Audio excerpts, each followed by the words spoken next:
Hello les amis, c'est Mimi pour une interview chez Combini.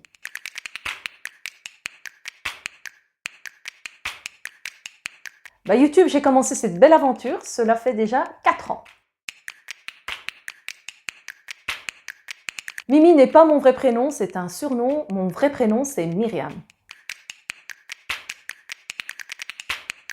Oui, déjà depuis plus de 23 ans avec Majid qu'on aperçoit aussi dans mes vidéos. Alors pourquoi je montre mon chez moi? Premièrement, on regarde tous le journal, l'actualité, et ce que j'entendais autour de l'islam, ça me faisait beaucoup de mal. Et je me suis dit, pourquoi ne pas ouvrir les portes de chez toi et montrer comment est-ce qu'on vit, nous, musulmans, en réalité. Alors ce que je retiens de négatif, c'est surtout la méchanceté des gens qui ne me connaissent pas vraiment. Au début, quand on a un commentaire haineux, on est touché, ça fait mal.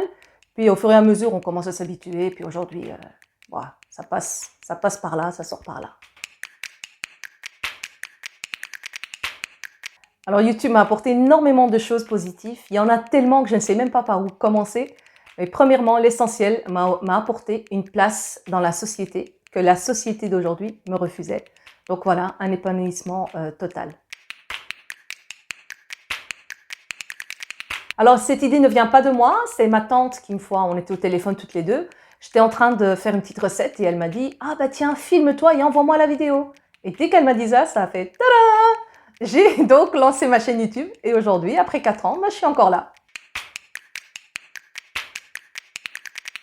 Alors c'était pas la première fois, il faut savoir que moi je suis une passionnée de la caméra. Étant jeune, on faisait déjà entre sœurs des sketchs. Dommage, j'ai pas retrouvé les images, je vous les aurais montrées. Ensuite, j'ai beaucoup été aussi derrière la caméra à filmer mon fils, donc j'ai toujours eu ce contact avec la caméra. Et puis quand j'ai voulu me dévoiler sur YouTube pour mettre un visage sur une voix, ça s'est fait naturellement et voilà, je le fais sans souci, c'est sûr. Ma plus belle victoire, je pense, c'est d'avoir rendu mes parents fiers parce qu'en ayant la reconnaissance des parents, on a également leur bénédiction et ça nous permet, en tout cas, d'ouvrir toutes les portes de la réussite dans notre vie. Alors ma pire défaite, je n'en ai pas, tout simplement parce que pour moi, les défaites ne sont pas des échecs, mais plutôt des leçons où on apprend. Quand on tombe par terre, qu'est-ce qu'on fait? On se relève et on continue son chemin. Alors pour moi déjà c'est une très belle victoire, d'ailleurs je vous en remercie du fond du cœur à tous et à toutes de m'avoir permis d'arriver jusqu'ici et je suis fière que mon univers plaise autant. Et alors 100 000 abonnés, pour que vous puissiez un petit peu imaginer le topo, c'est le stade du Real Madrid, le Bernabéu, avec 80 000 spectateurs, mais moi je suis là au milieu du terrain, mais avec 100 000 abonnés. Alors, première opportunité qui n'est pas moindre, c'est animatrice à la radio Arabelle. Une très belle expérience, sans aucune qualification. Donc, déjà une belle victoire pour moi. Deuxièmement, ça a été d'avoir prêté ma voix à la médecine.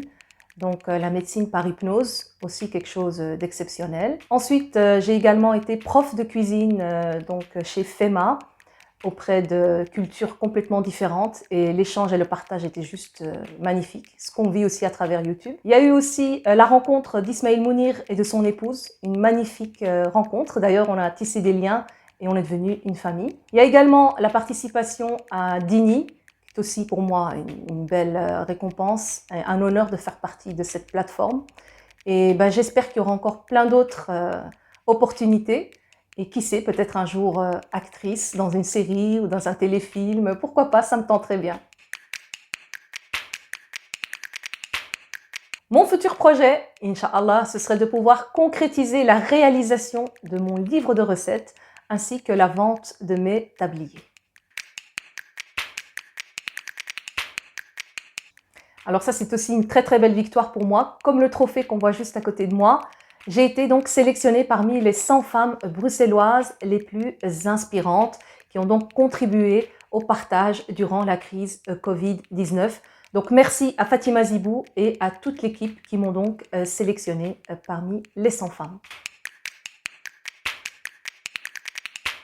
Alors, mon plus grand fan, c'est mon papa. D'ailleurs, mes parents sont tous les deux très fans, mais ma maman me raconte toujours que mon père est le premier à lui dire: «Viens, viens, Mimi a sorti une vidéo, viens voir, viens voir.» Et récemment, j'étais un petit peu absente et il dit à ma mère: «Appelle ta fille, pourquoi elle n'a pas fait de vidéo? Qu'est-ce qui se passe? Demande-lui si tout va bien.»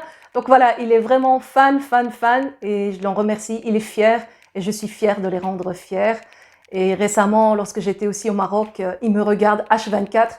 Tellement il me regarde, moi-même, j'avais même par moments mal à la tête de m'écouter, parce que moi, je filme, donc je suis actrice, réalisatrice, et en plus, je fais le montage vidéo, donc je me vois un peu trop déjà, et là, je me voyais toute la journée, c'était lourd par moments, mais voilà, eux, ça leur fait tellement plaisir, et moi, de les voir heureux, ben, ça me rend heureuse. Les amis, ce trophée, cette victoire, elle est aussi la vôtre, car ce parcours est aussi grâce à vous. Du fond du cœur, merci d'apprécier mon contenu. Merci à chaque fois de me complimenter. Voilà, on a découvert une nouvelle famille, c'est la famille de YouTube. Donc, je vous dis à très bientôt et merci pour toutes ces belles aventures.